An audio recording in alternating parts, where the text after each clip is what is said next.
Hello అండి, welcome back to our channel Gautami creation. చాలా మంది థ్రెడ్ పైపింగ్ స్టిచ్ చేయడం రావట్లేదు, ఒకవేళ మేము స్టిచ్ చేసినా కూడా షేప్ అవుట్ అవుతుంది అని చాలా కామెంట్స్ అయితే చేస్తున్నారు. సో ఈరోజు ఈ వీడియోలో కొత్తగా నేర్చుకునే వాళ్ళు కూడా thread piping, invisible thread piping ఎలా స్టిచ్ చేసుకోవాలి, మూలల దగ్గర పర్ఫెక్ట్గా ఎలా స్టిచ్ చేసుకోవాలి అనేది each and every point to point అయితే మనం ఈ వీడియోలో క్లియర్గా చూద్దాము. దానికోసం వచ్చేసి ఫస్ట్ మనకి థ్రెడ్ పైపింగ్ ఏ కలర్ వేద్దాం అనుకుంటున్నామో ఆ కలర్ క్రాస్లో కట్ చేసుకోవాలి. క్రాస్లో కట్ చేసుకోవడం వల్ల క్లాత్ అనేది సాగుతుంది. అండ్ డోరీ విషయానికి వస్తే మనకి ఇందులో డిఫరెంట్ సైజెస్ అయితే ఉంటాయి. కొంచెం సన్నం ఉన్నది తీసేసుకోండి. సన్నం ఉన్నది తీసుకోవడం వల్ల మీకు ఈజీగా స్టిచ్చింగ్ అనేది వచ్చేస్తుంది. ఓకే, అది కంపెనీస్ని బట్టి చేంజ్ అవుతూ ఉంటుంది, అందుకోసం నేను చెప్పట్లేదు. ఇప్పుడు స్టార్టింగ్ దారం అనేది కొంచెం ముందుకి తీసేసుకొని కుట్టడం అనేది స్టార్ట్ చేసేసుకోవాలి. ఇక్కడ మీరు అబ్జర్వ్ చేస్తే నేను నార్మల్ పాదంతో మాత్రమే స్టిచ్ చేస్తున్నాను, అవునా? కానీ మీకు నార్మల్ పాదంతో స్టిచ్చింగ్ అనేది వస్తుందా రావట్లేదా అనేది ఎలా చెక్ చేసుకోవాలి అంటే, ఫస్ట్ దారం ఉంది కదా, ఇక్కడ డోరీ ఇలా పట్టేసుకొని క్లాత్ అనేది ఇలా ప్రెస్ చేయండి. సో ఇలా చేయడం వల్ల ఏంటి అంటే ఆ కుట్టు అనేది డోరీ పైన పడట్లేదు, అంటే అది మన కరెక్ట్ ప్రాసెస్ అన్నట్టు.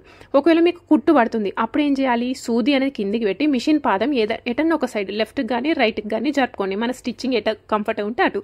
ఇది ఫస్ట్ పాయింట్. ఒకవేళ సెకండ్ ఏంటి అంటే, మనకి కటింగ్ ప్లేయర్ అనేది ఉంటుంది కదా, అది వెనకాల పాదం వెనకాల నేను నా ఫింగర్తో చూపించిన చూడండి, అక్కడ పెట్టేసుకొని లెఫ్ట్కి కానీ రైట్కి కానీ జరిపేసుకోండి. ఆ విధంగా సెట్ చేసేసుకున్నాం అనుకోండి, ఈ 2 టిప్స్ సెట్ చేసుకున్నాం అనుకోండి, మనకి థ్రెడ్ పైపింగ్ అనేది కరెక్ట్గా వచ్చేస్తుంది. అయినా కూడా రాలేదనుకోండి, మిషన్ పన్నులు ఉన్నాయి కదా, 2 పిన్స్ ఉన్నాయి కదా, కొంచెం వెడల్పుగా జరిపేసుకోండి, అప్పుడు మీకు కరెక్ట్గా వచ్చేస్తుంది. ఇలా మీకు ఎంత పొడుగు కావాలి అంటే అంత పొడుగు ఫస్టే జాయిన్ చేసుకోవాల్సిన అవసరం అయితే ఏం లేదు. ఇప్పుడు మనం అక్కడి వరకు స్టిచ్ చేసిన తర్వాత డైరెక్ట్ ఇక్కడ ఇంకొకటి కూడా యాడ్ చేసుకోవచ్చు. దీనికి కూడా పోగులు అనేవి పోకుండా బొద్దుపాటు ఉంది కదా, ఆ బొద్దుపాటు ఉండడం వల్ల దీనికి డైరెక్ట్గా యాడ్ చేసేసుకోవచ్చు. అదేంటక్క ఇలా స్టిచ్ చేసుకోవడం కరెక్టేనా, ఊడిపోవా, మళ్ళీ పోగులు బయటికి రావా అనాల్సిన అవసరం లేదు. ఎందుకంటే ఇక్కడ మనకి బొద్దుపాటు అనేది మనం అటు సైడ్ యూజ్ చేస్తున్నాం, అండ్ మళ్ళీ ఇక్కడ ఊడిపోయే ఛాన్స్ ఉండదు. ఎందుకంటే మనం ఇప్పుడు ఒకసారి స్టిచ్ చేస్తున్నామా, ఆ తర్వాత లైనింగ్ స్టిచ్ చేస్తామా, ఆ తర్వాత మెయిన్ ఫ్యాబ్రిక్ పైన పెట్టి స్టిచ్ చేస్తామా, సో ఖచ్చితంగా ఊడిపోవడం అనేవి ఉండవు. కాబట్టి ఈ విధంగా అయితే మొత్తం స్టిచ్ చేసుకోండి. మీకు ఎంత పొడుగు కావాలి అనుకుంటే అంత పొడుగు అయితే స్టిచ్ చేసేసుకోండి. చూడండి, ఇక్కడ మనం జాయిన్ చేసిన దగ్గర అసలు జాయిన్ చేసింది కూడా మనకు తెలియదు. ఈ విధంగా మొత్తం స్టిచ్ చేసిన తర్వాత సైడ్కి 1/2 ఇంచు డిఫరెన్స్తోని మొత్తం కూడా కట్ చేసుకోవాలి. ఈక్వల్ డిస్టెన్స్ ఉండాలి, ఎక్కువ తక్కువ ఉండొద్దు. ఎక్కువ తక్కువ ఉంటే నెక్ దగ్గర చేంజ్ అవుతుంది. ఓకే, ఇలా సమానంగా కట్ చేసేసుకున్న తర్వాత ఫస్ట్ మనము లైనింగ్కి స్టిచ్చింగ్ అయితే వేసేసుకోవాలి. ఇక్కడ నేను ఎలా స్టిచ్ చేస్తున్నా అనేది మీరు కేర్ఫుల్గా అబ్జర్వ్ చేయండి. ఇదిగోండి, స్టార్టింగ్ ఒక 1/2 ఇంచు పైకి వదిలేసి కుట్టడం అనేది ఆ 1/2 ఇంచు స్టార్టింగ్ నుండే కుట్టాలి. ఇక్కడనే మీరు డైరెక్ట్గా యాడ్ చేసినారు అనుకోండి, మీకు కుట్టడం అనేది ఇబ్బంది అవుతుంది. కుట్టేటప్పుడు మీకు ఆ ప్రాబ్లం అనేది తెలుస్తుంది, నేను చెప్పిన దానికంటే ఎక్కువ. ఓకే, ఇప్పుడు నార్మల్గా నేనైతే స్టిచ్ చేస్తున్నాను కదా, స్ట్రైట్గా ఉన్న దగ్గర నో ప్రాబ్లం. కానీ ఇక్కడ కర్వ్ లాగా ఉంది కదా, కర్వ్ లాగా ఉన్నప్పుడు మనకి స్టిచ్చింగ్ అనేది పర్ఫెక్ట్గా రావాలి అంటే చూడండి, సూది అనేది కిందికి పెట్టి మిషన్ పాదం అనేది పైకి లేపండి.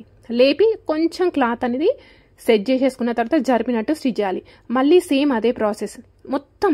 ఇక్కడ ఓన్లీ టర్నింగ్ దగ్గర ఒక 10 సార్లు లేపుకుంటూ స్టిచ్ చేసుకుంటేనే మీకు షేప్ అనేది పర్ఫెక్ట్గా వస్తుంది. మరి మీకు తెలుస్తలేదంటే, నాకు మిషన్ ఫెడల్ అది పాదం లేవట్టడానికి ఫెడల్ అనేది నా మోకాల దగ్గర ఉంటుంది కదా, మీకు తెలుస్తలేదు. సో అక్క గింత లేటు ప్రాసెస్ చెప్తున్నారు మీరు అంటారు. అది మీకు అలవాటు అయ్యే వరకు. ఇక్కడ చూడండి, నేను నార్మల్గా స్టిచ్ చేస్తాను, ఎందుకంటే అది ఎక్స్పీరియన్స్తో మీకు షేప్ అయితే వచ్చేస్తూ ఉంటుంది. ఓకే, ఒకవేళ మీరు గుంజినట్టుగా పట్టుకున్నారనుకోండి, రౌండ్ షేప్ కాస్త సాగినట్టు అయిపోయి బ్లౌజ్ అంతా ఖరాబ్ అయ్యే ఛాన్స్ ఉంటుంది. సో నేను చెప్పినట్టుగా మీరు సూది కిందికి పెట్టి మిషన్ పాదం లేపి క్లాత్ అనేది జరుపుకుంటూ మాత్రమే స్టిచ్ చేయాలి. అర్థమవుతుందా? మీ ఇష్టానికి మీరు స్టిచ్ చేస్తే మాత్రం సెట్ కాదు. ఓకే, ఇప్పుడు ఈ విధంగా మొత్తం స్టిచ్ చేయండి. ఎక్కడైనా షేప్ అవుట్ అయిందా, ఎంత నీట్గా కనిపిస్తుంది.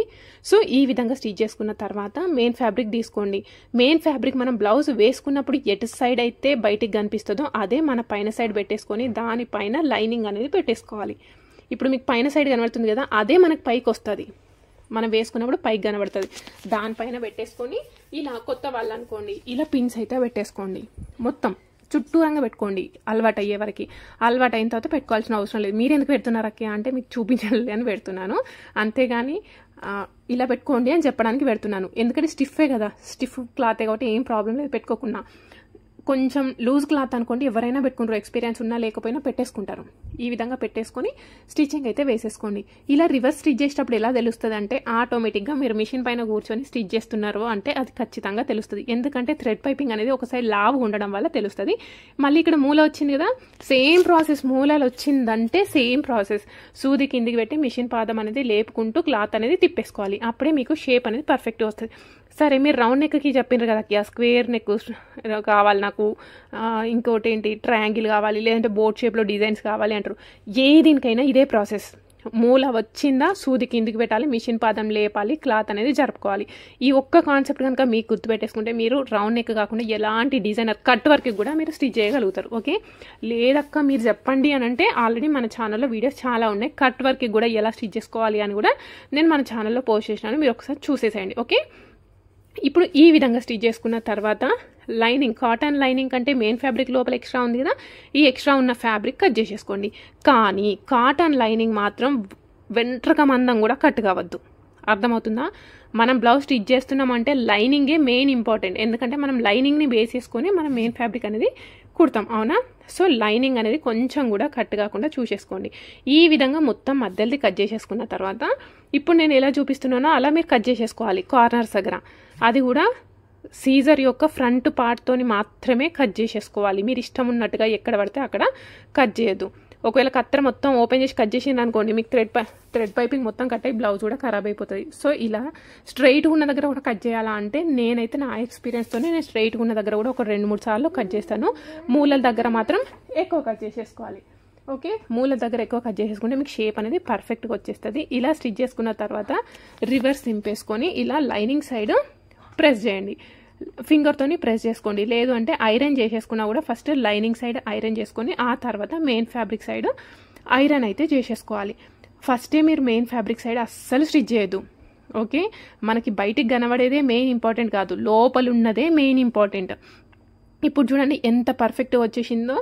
సో మీరు కూడా నేను చెప్పిన టిప్స్ అండ్ పాయింట్స్ గుర్తుపెట్టుకొని స్టిచ్ చేస్తే నాకంటే కూడా మంచిగా స్టిచ్ చేయగలుగుతారు మీరు.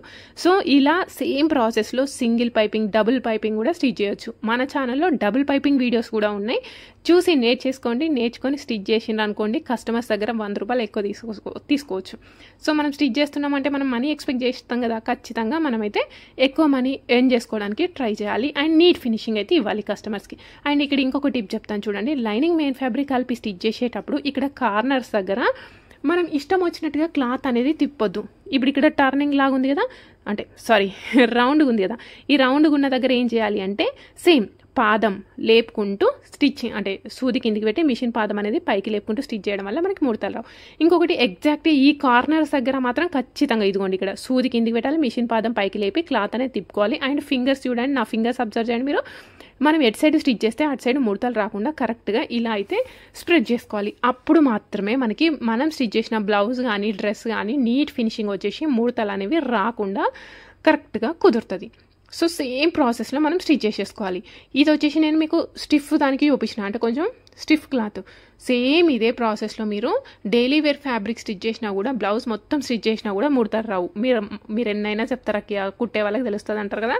సో ఆల్రెడీ మన డైలీ వేర్ బ్లౌజెస్ కూడా మన వీడియోలో కటింగ్ అండ్ స్టిచ్చింగ్ అయితే చేసి చూపించినాను. ఒక్కసారి అవుట్లుక్ అయితే చూడండి ఎంత పర్ఫెక్ట్గా ఉంటుంది అంటే, నేను చెప్పిన టిప్స్తో కనుక ఖచ్చితంగా పాటించండి. సో వీడియో ఎలా ఉంది అనేది కామెంట్ చేయండి. అదేవిధంగా నెక్స్ట్ వీడియోలో బ్లౌజ్ యొక్క ఫ్రంట్ పార్ట్లో డాట్స్ ఏ విధంగా స్టిచ్ చేయాలి, ఇన్విజిబుల్ షేప్ బెల్ట్ ఎలా స్టిచ్ చేయాలి అనేది నెక్స్ట్ వీడియో పోస్ట్ చేస్తాను. మీకు ఏమైనా డౌట్ ఉంటే ఇప్పుడు అడగండి ఇందులో, దాని గురించి కూడా. సో ఎందుకంటే నేను ఆ వీడియో చేసేటప్పుడు మీకున్న డౌట్స్ అనేవి క్లారిఫై చేసుకుంటూ వీడియో అయితే పోస్ట్ చేస్తాను. ఇక్కడ చూడండి లైనింగ్ మొత్తం లైనింగ్ కంటే మెయిన్ ఫ్యాబ్రిక్ ఎక్స్ట్రా ఉన్నదంతా కట్ చేసుకోవాలి, లైనింగ్ మాత్రం కొంచెం కూడా కట్ చేసేసుకోవద్దు. సో అవుట్పుట్ అయితే మీకు ఈ విధంగా కనిపిస్తుంది. ఎలా ఉంది అనేది కామెంట్ చేయడం మాత్రం అస్సలు మర్చిపోద్దు. నచ్చిన వాళ్ళు లైక్ చేయండి. కొత్తగా చూసే వాళ్ళు ఎవరైనా ఉంటే మన ఛానల్ని సబ్స్క్రైబ్ చేసుకోండి. Thank you for watching.